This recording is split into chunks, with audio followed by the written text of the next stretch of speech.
네, 제40회 전국 품질 분임조 경진대회 진행을 맡은 KBS 아나운서 박은영입니다. 반갑습니다.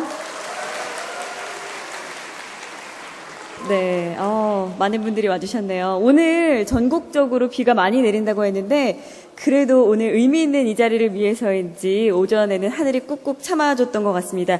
오시는데 불편함 없으셨죠? 네, 반갑습니다. 자, 저도 여의도에서 여기 인천까지 오면서 과연 산업 현장에서 열심히 일하시는 분들의 모습이 어떨지 굉장히 기대하고 왔는데요. 전국 품질 분임조 경진대회가 올해로 40회를 맞았다고 합니다. 제가 살아온 인생보다 훨씬 더, 이렇게 40회라는 큰 숫자를 맞게 됐는데, 진심으로 축하드리고요. 아무래도 이 자리에 계신 여러분들의 열정과 노력이 있었기 때문에 이런 40회 자리가 마련되지 않았나 싶습니다. 자, 지금부터 품질 콘서트가 진행이 될 텐데요. 그리고 이어질 개막식과 또 마지막 축하 공연까지 끝까지 함께 해주시면서 중간중간에 경품 추첨도 있으니까 혹시 내가 당첨되진 않을지 기대 많이 해주시고 잘 들어주시기 바랍니다. 첫 순서로 기조 강연이 있겠습니다. 홍석우 전 지식경제부 장관님께서 품질 콘서트의 문을 열어주실 텐데요. 홍석우 전 장관님을 큰 박수로 맞아주시죠.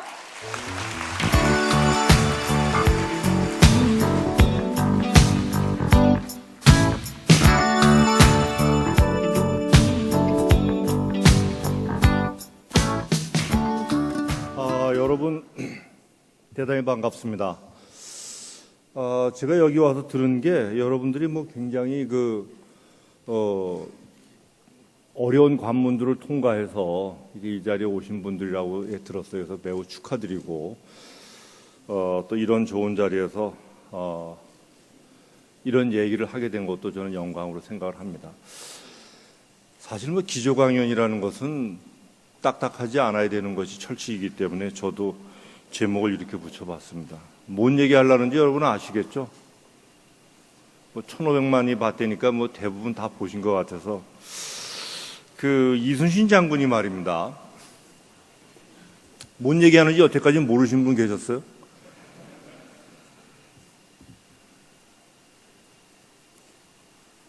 요게 비춰지나요, 혹시? 안 가나? 하여튼 그렇다 치고 지금 이게 진도 앞바다 아닙니까? 그죠? 진도의 저 작은 공간이 바로 이제 여러분들이 잘 아시는 이제 울돌목이 되겠죠. 그죠? 요걸 조금 이제 확대한 화면인데 지금은 진도대교가 놓여진 자리가 바로 이제 울돌목이 되겠습니다. 참 저거를 제가 아쉽게 생각하는 게 제가 언제부턴가 이 명량해전을 주제로 삼으면 무조건 히트할 거라는 예감이 수년 전부터 있어가지고 저 자리에 우리 애들 데리고 관광을 한번 가서는 이제 명량 물살 속에서 사진도 찍고 했던 기억이 나는데 여기가 이제 진도대교 아닙니까? 근데 바로 여기가 명량 울돌목 대해전이 벌어진 장소거든요. 그래서 왜 하필이면 진도대교를 좀 비껴서 놓지 명량 위에다 놨을까 생각하면서 참 아쉬웠던 그런 이제 경험이 있습니다. 그래서 제가 직접 찍은 사진이거든요. 이 울돌목이 이렇게 그냥 봐도 물살이 굉장히 셉니다. 그래서 이 사진을 찍을 때 제가 조심했던 것은 진도대교가 안 나오게 각도를 잡느라고 아마 진도대교가 이쪽 오른쪽 더 오른쪽이 이제 진도대교가 되죠. 여기가 이제 유명한 울돌목이 되겠습니다. 요건 이제 좀 더 먼 데서 찍은 사진이죠. 이건 제가 찍은 사진은 아닙니다. 요거는 아까 건 제가 찍은 건데 이거는 그냥 어떤 다른 사람이 찍은 참 보면 이제 물살이 그러니까 예를 들면 이렇게 되는 거죠. 일본군이 이쪽에서 들어왔고 이순신 장군은 이쪽에 버티고 계시다가 여기서 싸운 거고 진도대교는 이제 이쯤 있고 한 게 되겠습니다. 그런데 이순신 장군이 이제 앞에 건 다 거두절미하고 다시 삼도 수군 통제사로 왔을 때 12척의 배밖에 없었다는 거 아닙니까? 12척의 배밖에. 그래서 이순신 장군이 삼도 수군 통제사가 됐는데 12척의 배를 가지고 300여 척이 넘는 일본군하고 곧 맞닥뜨릴 걸 생각하면서 작전을 짜신 거 아닙니까? 그랬더니 선조는 한 일주일인가 뒤에 다시 친서를 내려보내서 도저히 12척 갖고는 말이 안 되니 너 그냥 이순신 장군은 저 육군하고 합쳐라. 그래서 육군이나 도우면서 해라. 뭐 이랬던 거 아닙니까? 근데 이순신 장군이 그 유명한 신에게 아직도 12척의 배가 있으니 마음 놓으시고 적들이 나를 쉽게 여기지 못할 것이다. 이렇게 얘기를 했지 않습니까? 그리고 나서 많은 그 주변의 이 국민들을, 주민들을 위무하고 군사들의 사기를 돋구고 그래가지고 전쟁을 하지 않습니까?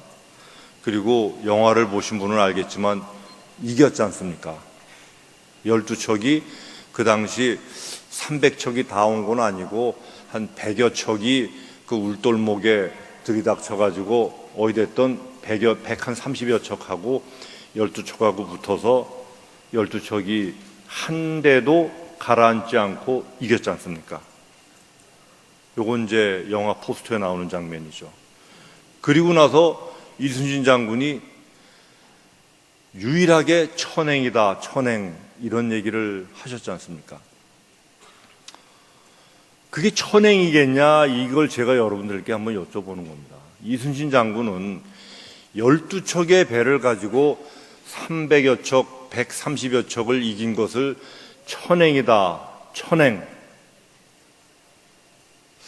아마 천행은 이순신 장군이 겸손해서 하신 말이고 천행이 아니라 어떤 그 과학적인 그 결과의 산물이다 저는 그렇게 생각을 합니다. 이순신 장군은 그때 아이씨 뭐 대강 싸우자가 아니라 왜 내가 싸워야 하는지에 관한 아주 처절한 이유가 계셨던 거죠.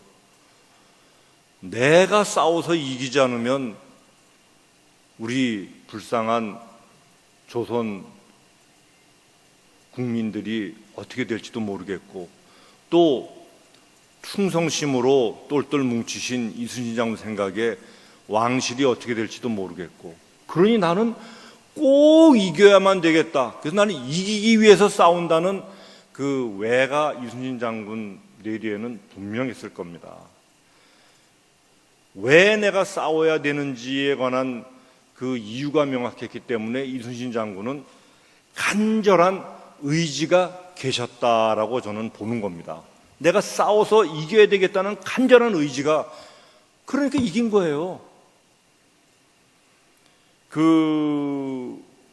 지금 그 나로도인가요? 고흥에 가면은 그 청소년 우주과학센터의 그 센터장을 맡고 계신 분이 홍승수 서울대학교 명예교수신데요. 이분이 천체 물리학을 전공하신 분입니다.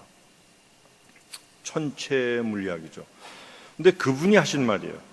희망이 도도한 흐름이 되려면 간절한 의지가 필요하다.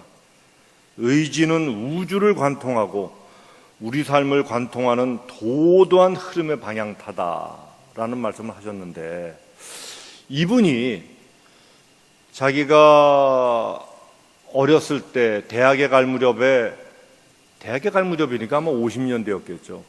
50년대 뭐 후반이나 60년대 초반, 60년대 전반쯤 됐겠다. 대학을 가려고 했더니 자기가 꼭 천체학과죠. 그 당시 천체학과를 가고 싶더래요. 그랬더니 부모님이 막 말리시는 거야. 60년대 초니까 너 진짜로 나오자마자 바로 쓰이는 학문을 전공해도 먹고 살까 말까 하는데 웬 천체학과냐. 굉장히 말리셨답니다. 그런데 나는 왠지 우주 천체에 관한 연구를 해야 될 것 같은 생각이 어렸을 때부터 있어서 거기를 고집해서 갔대요. 다행히 공부는 잘해서 집안이 억세게 가난했답니다. 이제 군대까지 갔다 와서 딱 있으니까 공부는 잘했는지 미국의 유명한 대학교에서 전액장학금이 날라와서 이제 미국 유학을 준비하고 있는데, 그땐 이미 부모님이 다 돌아가시고 부모님도 이북에서 내려오셔가지고 남쪽에는 친척 한 명도 본인이 없었다고 합니다. 그런데 전액장학금은 왔는데 비행기 싹이 없는 거야. 미국을 갈 수가 없어. 자기가 그렇게 천체학을 공부하고 싶어서 정말로 머릿속에서 그렇게 노력을 하고 했는데, 그 당시에는요, 시청 앞에 오면은 그 여행사, 항공사 사무실이 다 시청 앞에 몰려 있습니다. 지금은 아니지만. 그 시청 앞에 60년대 초반이니까 얼마나 좀 여러분들 상상도 잘 안 되죠. 그 항공사 앞을 막 그냥 머리를 이러면서 내가 가야 되는데 내가 어떻게 하면 내가 비행기표를 얻을 수 있을까? 왔다 갔다 그냥 막 하는데 누가 툭 치더래요. 야, 승수야, 너 여기 뭐 하는 거야? 딱 보니까 오랫동안 안 봤던 그 대학교 입학 동기 친구가 자기를 치더라는 거예요. 자기가 이 얘기를 했대요. 야, 내가 어떻게 하다 전액장학금을 얻었는데 너가 알다시피 내가 너무 가난하지 않냐? 내가 비행기 표를 못 구해서 내가 미국을 못 가게 생겼다. 그랬더니 내가 해결해 줄게. 바로 데리고 들어가더래요. 그 친구가 사준 게 아니라 그 친구가 그때 홀트 아동복지 그 자선봉사를 하고 있었는데, 그러니까 이제 시스템을 잘 아는 거야. 그 당시 노스웨스턴 항공사에는 어떤 제도가 있었냐면, 돈 없어서 유학 못 가는 그러한 학생들을 위해서 100% 후불 비행기표를 파는 제도가 있었대요. 그래서 그 사람의 성적이나 이런 게 좋으면 뭐 하여튼 수년에 걸쳐서 100불 100불씩 나눠서 갚는, 그걸 이 친구는 알고 있으니까 너처럼 말이야 장학금 타고 가내는 자격이 있다고 바로 미국을 갔었대요. 홍승수 교수가 두고두고 생각하는 것이, 내가 그때 너무나 간절하게 내가 미국을 가야 되겠다고 생각을 했더니만 바로 우주를 움직여서 그러한 일이 나에게 이루어지더라 라고 얘기하면서, 아마 이 우주학을 전공한 사람들은 철학과 연결이 되면서 그런 식의 사고가 많이 되는 모양이에요. 그러면서 나의 그 평생을 돌이켜보면 그런 일의 연속이더라 라고 얘기를 하셨어요. 그런데 여러분들 중에 아마 읽어보신 분이 있을지 몰라요. 론다 번이라는 사람이 지은 시크릿이라는 책이 있습니다. 그게 아마 한 4, 5년 전에 굉장한 베스트셀러고, 그 론다 번의 시크릿을 TV 프로그램으로도 제작하고 해서 많이 이제 검증을 받은 책이죠. 그 책에 보면 이 중에서 이제 읽어보시지 않으시는 분을 위해서 제가 4문장으로 요약을 해드리겠습니다. 론다 번의 시크릿이 우리나라에서도 베스트셀러였거든요. 4문장으로 요약하면 이렇습니다. 당신이 매우 긍정적인 생각을 해라. 긍정적인 거를 생각하라. 2번째 문장은, 그리고 그것을 아주 간절히 소망해라. 3번째 문장, 그러면 이루어질 것이다. 4번째 문장은, 방금 내가 한 말이 과학이다. 바로 이겁니다. 론다 번은 뭐라고 얘기를 했냐면, 내가 어떤 것을 강하게 소망하면, 간절한 의지를 가지고 소망하면 이 머리에서 그 소망에 관련된 뇌파가 나온답니다. 파동이 막 나오면 우리 모든 사람의 머리에서 파동이 나오고 땅에서도 파동이 나오고 의자 모든 미물에서도 파동이 다 나오는데, 물건, 우주, 동물, 그 중에 나의 머리에서 나오는 그 간절한 소망과 소망의 파동을 더 크게 해줄 수 있는, 괴를 같이 하는 그러한 파동이 어디선가 쭉 있다는 겁니다. 그 다음은 그것이 어느 정도 가까워지면은 끌어당긴대요. 끌어당겨서 나의 파동이 굉장히 커지고 하다가 어느 단계가 지나면 그 파동이 너무 커져서 내가 원하는 바가 이루어질 수밖에 없다는 겁니다. 그러면서 론다버는 이렇게 얘기합니다. 양자 물리학을 전공한 사람은 내 말이 무슨 소리인 줄 안다. 이 중에 양자 물리학 전공한 사람 혹시 몇 분 계신가요? 양자 물리학 전공하지 않으셨다면 그냥 믿으시면 됩니다. 여러분들이 긍정적인 사안에 대해서 간절한 소망이 있다면, 간절한 의지를 가지고 그걸 바란다면 그것은 이루어지는 것이 과학의 법칙이다라는 얘기입니다. 다시 이순신 장군으로 돌아가서 이순신 장군이 어느 누구보다도 절절한 소망이 있었기 때문에 그 소망은 론다본의 이러한 그 양자 물리학에서 얘기하는 법칙에 따르면 이루어지는 거예요. 이루어지는 거다, 이런 생각을 합니다. 지금 이 자료는 미국의 NIC라고 내셔널 인텔리전스 커미티인가요? 한 3, 4년에 한 번씩 미래 보고서를 미국의 그 정보위원회에서 냅니다. 그 미국의 정보위원회에서 낸 보고서에 따르면, 최근 보고서에 따르면 한 2030년 정도에 과연 우리 주위를 돌고 있는 기술 중에 가장 우리 생활에 큰 영향을 끼칠, 크다는 것이 이것이 제일 중요하다는 것이 아니라 상대적으로 새롭기 때문에 우리에게 많은 관심을 끌 기술이 뭐가 있겠냐라고 봤더니 이러한 그 네 가지 분야에서 여러 가지 기술을 나열을 했습니다. 빅데이터 잘 아시죠? 데이터 솔루션, 소셜 네트워킹, 스마트 사회. 우리 모든 삶이 스마트화돼서 연결되는 사회. 또 자동화나 제조기술 분야에서는 로봇, 원격 자율 주행 차량, 또 여러분들 잘 아시는 3D 프린팅, 그 다음에 유전자 변형 작물을 비롯한 태양에너지 등 자원기술, 그 다음에 질병관리, 인간 증강과 관련된 보건기술, 뭐 하여튼 이런 기술들이 유독 관심을 끌 것이다 라고 이제 보고 있는 겁니다. 근데 뭐 이게 중요한 게 아니라, 그러면 앞으로 이런 시대가 되고 있는데 우리는 품질 관리를 어떠한 포커스를 맞춰서 해야 될 것이냐. 과거 60년대, 70년대에는 취직이 되면 내가 품질 관리를 최선을 다해서 열심히 해야 될 왜가 자동적으로 따라옵니다. 왜냐하면 너무 가난했던 때라 취직이 되는 것만으로, 월급을 받는 것만으로 나는 혼신의 힘을 다해서 일을 해야 될 원인이 생긴 거야. 그렇기 때문에 과거에는 품질 관리에 관해서는 그런 차원의 관리를 했겠죠.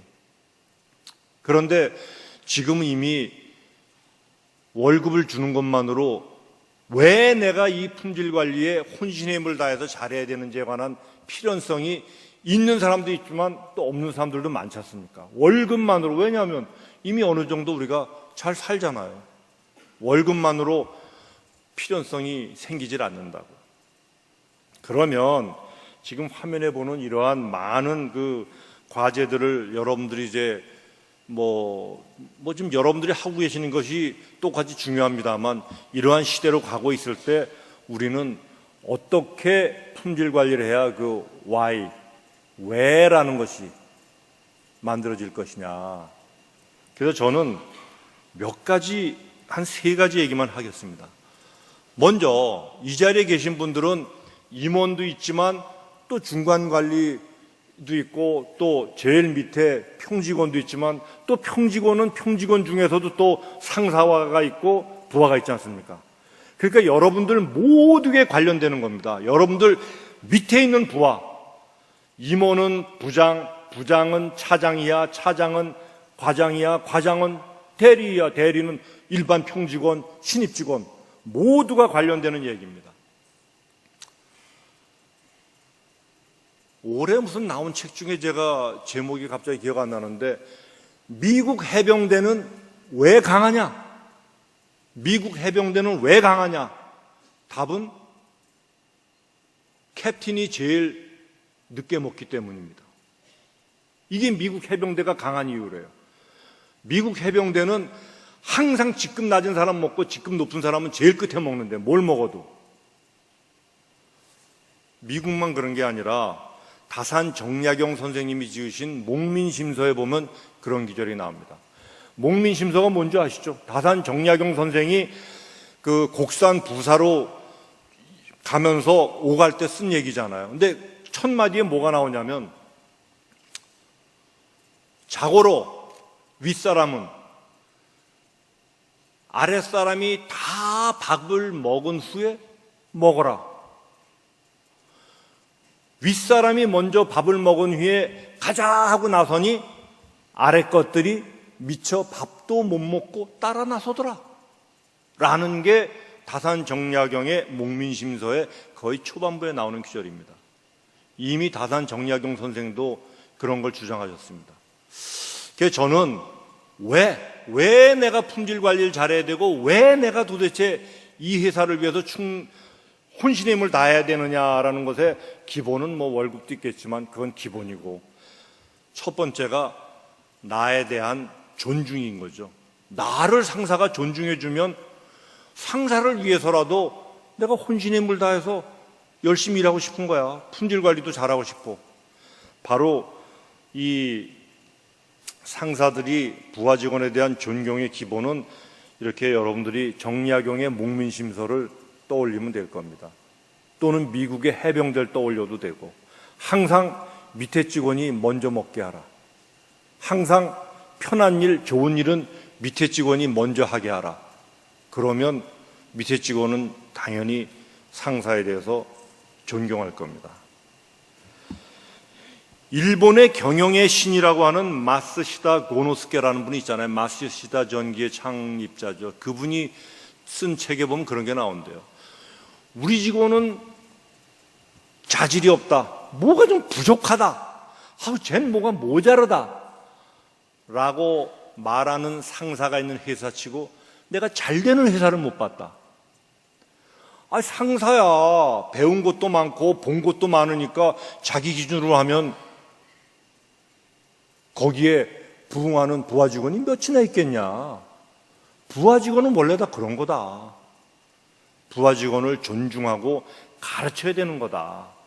마쓰시다 고노스케의 얘기입니다.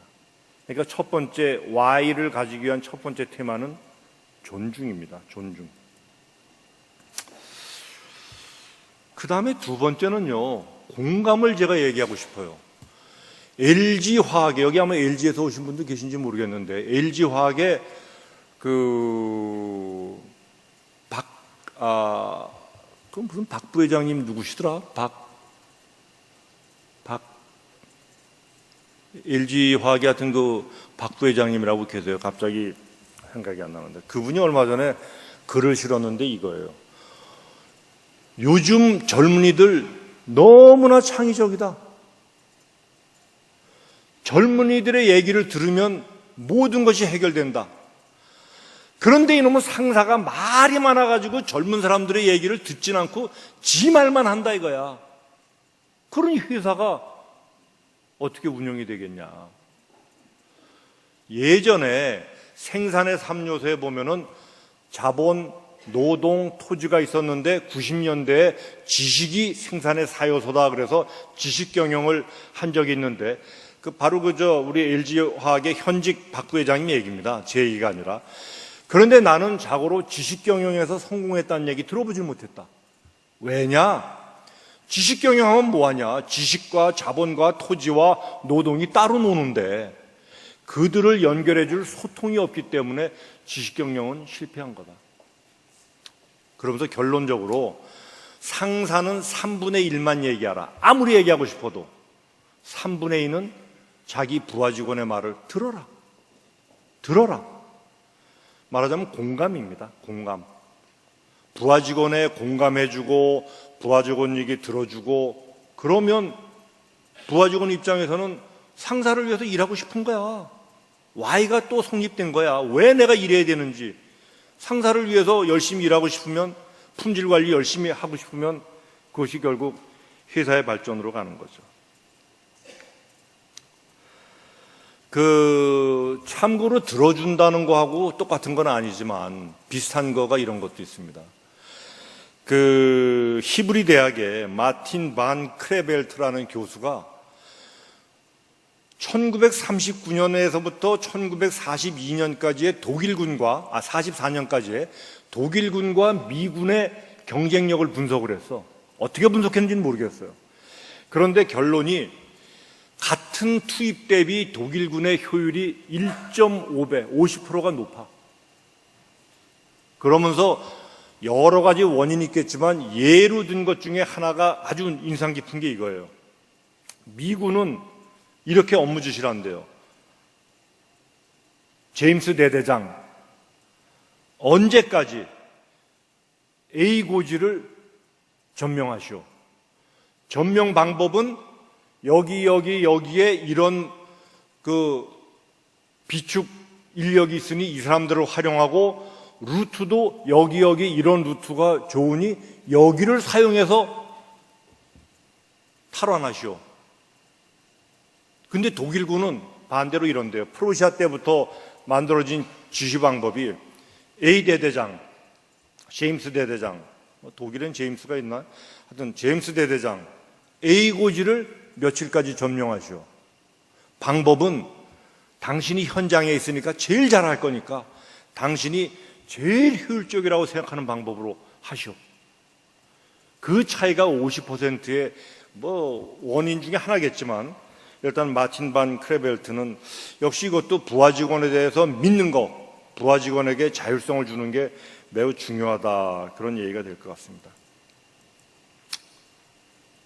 이건 그냥 괜히 한번 넣어본 건데, 제가 장관 때 마지막 해외 출장을 운이 좋게도 타지마할로 갔어요. 왜냐하면 인도에서 타지마할에서 또 무슨 국제 세미나를 했는데 꼭 산업부 장관 와줘야 된다 해서 전 속으로 좋으면서도 겉으로는 이거 국사에 바쁜데 내가 가도 되나 하면서 마지못해 갔지만 속으로는 야호 하면서 이제 저리로 갔죠. 왜냐하면 마지막 출장이니까. 우리 직원들하고 사진 찍었어요. 이거 타지마할 배경으로. 요게 접니다. 그게 딱 우리 직원들. 근데 이렇게 찍고 나니까 어떤 직원이 이게 무슨 사진이냐, 그래서 다음 사진을 이렇게 찍었습니다. 물론 제가 직급에 걸맞게 점프도 제일 잘해서 이렇게 제일 높이 뛴 건 아니고, 이게 쉽더라고요. 다른 사람들은 다 바닥에서 뛰고 저만 요 뒤에 의자에서 뛰어내렸더니만 이게 보통 쉬운 게 아니더라고. 근데 제가 장관으로 있으면서 아래 직원들하고 정말 격이 없는 소통을 하려고 성공을 했는지는 몰라도 노력을 많이 했었거든요. 그렇기 때문에 끝에 이런 사진 찍자는 제안이 현직 장관에게 밑에 말하자면 일반 신입 직원 제안이 들어오더라고요. 아마 이런 거는 여러분들은 당연히 조장하고는 그렇게 하시겠지만 회사 임원, 회사 사장하고도 이런 게 가능한 것도 일종의 소통의 징표라고 봅니다. 근데 요건 조금 더 높은 사람 얘기예요. 자, 소통은 결국 공감 아닙니까? 공감의 아주 매우 적극적인 형식이 비판을 듣는 겁니다. 싫은 얘기 들어주는 거. 아까 얘기한 것은 네 얘기를 들어주는 건데, 그게 아니라 나에 대해서 싫은 얘기를 들어주는 게 사실은 굉장한 공감에 아마 제일 극적인 상황일 거라고 합니다. 이 사진이 아니라 그림은 니체의 그림입니다. 니체 여러분 아시죠? 자라투스트라는 이렇게 말했다로 유명한 철학가 아닙니까? 니체가 한 말이에요. 비판은 시원한 바람이다. 이마를 시원하게 식혀주고 눅눅한 곳을 뽀송뽀송하게 만들어주며 나쁜 균이 번식하지 못하게 막아준다. 그러니까 비판은 쉼없이 들어라. 분임장은 조언이 분임장에 대해서 비판하는 소리를 아주 웃으면서 들어야 되고, 위에 차장, 부장, 임원은 밑에 부장이 좀 싫은 소리 해도 그거를 웃으면서 들어주는 것이 소통과 공감의 최정상적인 형태다 이거죠. 근데 쉽지가 않아요. 제가 장관 때 비판을 달게 들어야 좋은 정책이 나온다는 얘기는 또 저도 알고 있잖아요. 그래서 이제 밖에 있다가 사무실에 가면 우리 비서실의 직원, 뭐 총무과장, 공보관이 쫙 내 방에 와요. 그래갖고 딱 앉아 차 한잔하면서 장관님, 어제 행사에 대한 분위기 이렇습니다. 그러냐. 내일 이런 행사를 하는데 이렇게 해주셔야 됩니다. 그런 얘기 하는 자리에. 근데 보면 그 자리에서 99.9%는 장관님이 어제 하신 말에 대해서 아주 업계 반응이 참 좋습니다. 매우 좋다는 얘기만 나한테 전달해. 그래서 내가 그러지 말고 매주 목요일은 나에 대해서 언짢은 소리만 해라. 언짢은 소리만 전달해라. 만약에 언짢은 소리가 없으면 그냥 차나 먹고 나가도록 해라. 절대로 좋은 얘기 하지 마라. 저도 한번 들어보려고. 첫 번째 목요일이 됐는데 이 간부들이 좀 힘들지. 그래도 와서 하더라고요. 장관님, 어제 있잖아요. 어떤 행사 때 장관님이 이런 스피치 한 거에 대해서 이렇게 좀 약간 좀 오해를 하는 반응들이 있습니다. 제 반응이 뭐였겠어요? 제 말이. 바로 0.5초 만에 그런 뭘 모르는 사람들이 그렇게 많으니까 내가 이 걱정이 많다고 말이야. 그렇게 몰라 사람들이?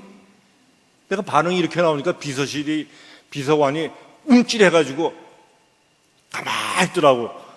뭐 그렇게 심했던 건 아니고요. 그래서 내가 그 순간 이게 비판을 듣는다는 게 이렇게 어려운 거구나. 근데 이렇게 생각하면 될 것 같아요. 역대 대통령 중에 50% 지지율 넘기가 너무 어렵잖아요.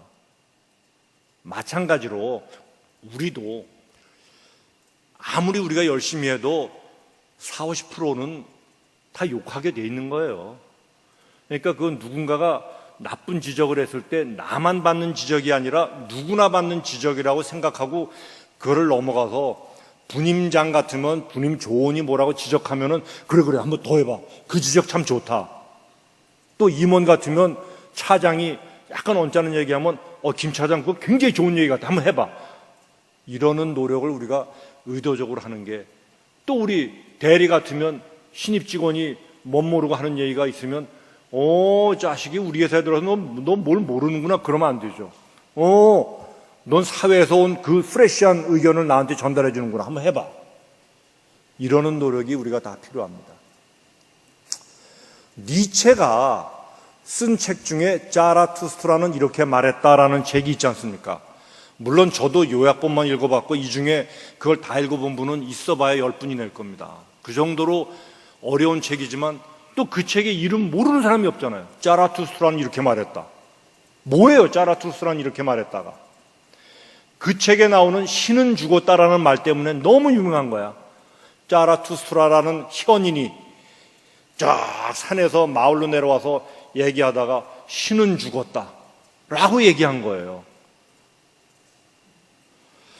신은 죽었으니까 너무 하던 대로 따라하지 말아라는 뜻이에요. 그러면서 자라투스트라가 이런저런 얘기를 합니다.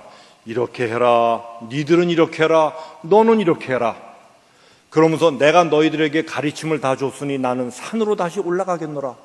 그러면서 마지막에 자라투스트라가 뭐라 그러냐면, 그런데 너희들이 내 말을 부정하게 될 때 그때 내가 너희들 곁에 있는 것이다 라고 얘기하면서 산으로 올라갑니다. 의역을 하면 너희들이 내 말을 그대로 따르지 않고 내 말에 대해서 시비를 걸고 내 말을 비판하고 내 말을 이렇게 해도 저렇게 해도 다시 생각해 볼 때 그게 바로 올바른 생각법이다라는 얘기입니다. 자라투스트라를 갖다가 니체를 되게 좋아했던 리하르트 슈트라우스라는 독일의 작곡가가 있죠. 리하르트 슈트라우스의 올해가 150주년인가 그래요. 탄생 100주년인가? 그 리하르트 슈트라우스가 자라투스트라는 이렇게 말했다라는 교향시를 작곡했지 않습니까? 그 중에 자라투스트라가 나타나는 부분을 잠시 들어보도록 하겠습니다.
끝에 보면 도, 솔, 도 하면서 쫙 올라가거든요. 리하르트 슈트라스에 따르면 짜라투스트라가 나타나는 소리가 도, 솔, 도랍니다.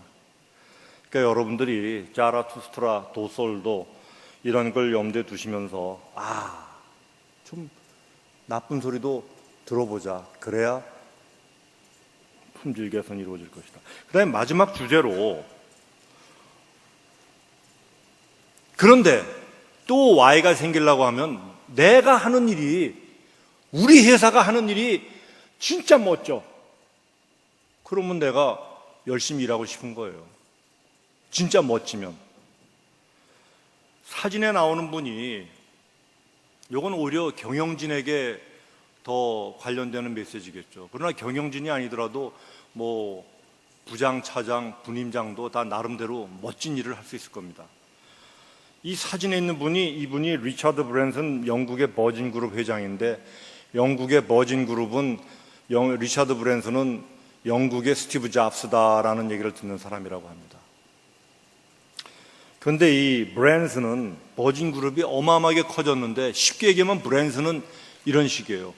내가 아담 스미스의 자본주의론을 난 숭배한다. 그런데 그것만 갖고 되지 않는다. 뭔가 이웃과 같이 하는 게 필요하다.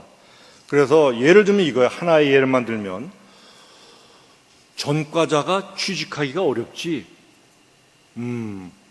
그러면 우리 버진 그룹은 한 10%는 전과자로 뽑아보자. 그런 식입니다. 뭔가 사회에 공헌하고 사회와 같이 갈 수 있는. 그래갖고 버진 그룹이 막 컸어. 버진 그룹이 막 큰 거에 대해서 독일의 크리거 교수라는 분이 있는데, 크리거 교수에게 물었어. 이 버진 그룹이 왜 이렇게 큰 거예요? 그때 한 말이, 큰 비즈니스는 철학에서 나오는 겁니다. 철학이 있어야 큰 비즈니스가 되지, 돈 하면 절대로 큰 비즈니스가 안 됩니다. 말하자면 여러분들 회사의 직원들이, 여러분들 파트의 아래 직원들이 긍지를 가지고 일하기 위해서는 여러분들 회사가, 또는 회사 내에서 여러분들 파트가 하는 일이 뿌듯해야 돼. 밑에 직원들이 생각할 때, 우리가 말이야. 저는 이렇게 세 가지가 합쳐졌을 때 아마 일반 직원들은 왜라는 것이 성립이 될 거다, 이렇게 생각을 합니다. 직원들에 대한 존중, 직원들과의 공감, 그리고 직원들에게 주는 뿌듯함을 통한 자긍심, 이런 것이 결합이 되면은, 그래, 내가 왜 이 회사를 위해서 일해야 되느냐, 내가 왜 품질 개선을 위해서 열심히 해야 되느냐라는 그 Y가 생기는 거죠. 그렇게 됐을 때, 아까도 얘기했다시피 지금 무슨 뭐 품질 만드는 그 기술 누가 모릅니까? 이미 지금 그런 시대에 지났잖아요. 거기에는 너도 알고 나도 아는 기술과 주의력에다가 혼이 개입돼야 업그레이드 되는 그러한 품질로 가는 그런 시대거든요. 그래서 이런 Y를 만들어주기 위해서 대표님, 또 임원, 부장, 차장, 분임장들은 밑에 직원들에 대한 그런 노력을 좀 해주시는 게 좋지 않을까. 사실 이게 벌써 1분밖에 안 남았다고 막 타임이 깜빡깜빡 하는데, 제가 그래서 사실 시간이 있었으면 이 태극기 얘기를 해주려고 그랬어요. 뭔 얘기냐면, 제가 중기청장 때 이런 생각을 한번 해봤어요. 애국가를 말이죠. 1절만 들으면 애국가 하다가 2절 들으면 2절까지 하네, 3절 들으면 맞아, 오늘 애국가 4절까지 부르는 날이구나. 그 다음에 4절 이기상과 이 마음으로 충성을 다하여 듣다 보면 아무것도 아닌 제 가슴에도 이게 대한민국을 위해서 뭔가 해야 될 것 같아. 그러면 중소기업청 직원이 대한민국을 위해서 뭔가 해야 될 것 같다라는 생각을 가끔 더 하면, 그리고 애국가 4절을 자주 듣다 보면 그런 생각을 자주 하다 보면, 그러면 중소기업청 직원들은 중소기업을 위해서 더 고민하고 더 애쓰고 더 성의껏 할 거 아니냐. 그래서 제가 애국가 4절을 들었던 적이 있었어요. 그랬더니 우리 직원들이 애국가를 따라 하는데, 무슨 이제 시대 때 하는 게 아니라 한 달에 한 두세 번 하는 거죠. 행사 있을 때. 옆에 직원을 보면서 쑥스러워해. 우리나라 애국가를 부르는데. 왜냐하면 4절을 부른 적이 별로 없으니까. 그랬더니 어느 직원이, 청장님 그러지 말고 애국가 동영상을 우리가 만듭시다. 우리가 만듭시다. 우리가 부르고 우리가 만듭시다 해서 만들었어요. 그래서 오늘은 사실은 그건 아니지만 그냥 애국가는 한번 듣고 끝낼까요? 한번 들어보시죠. 일단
저기 이순신 장군이 목숨을 바친 것도 애국입니다. 여러분들 거기에 반해서 했잖아요.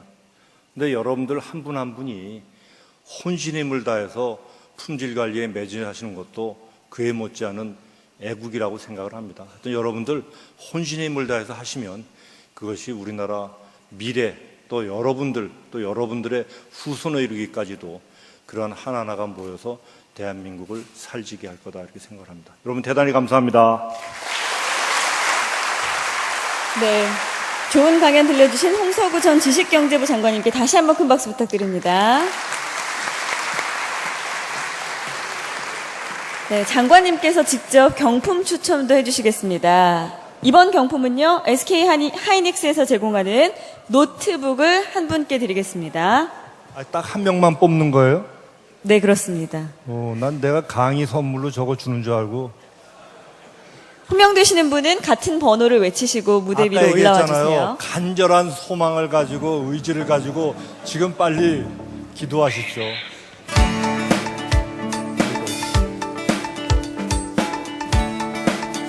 1000번 1000 1000번 갖고 계신 분 어디 계신가요? 안 계시나 봅니다. 1000번 안 계신가요? 아쉽습니다. 다시 뽑아주셔야겠네요. 1096번 1096 축하드립니다. SK 하이닉스에서 제공하는 노트북 선물로 받으시겠습니다.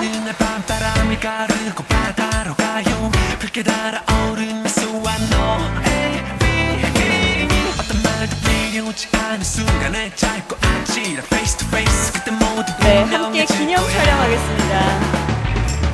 여기 작은 행성에 반짝이는 밤바다 수많은 별들의 질서와 우주의 법칙도 너 어떤 알고리즘도 설명할 수 없는 비밀과 네. 아름다움 그때 모두 정말 이순신부터 니체까지 다양한 말씀 들려주셨는데요. 좋은 말씀 잘 들으셨나요? 네, 다시 한번 홍서구 전 장관님께 큰 박수 부탁드립니다.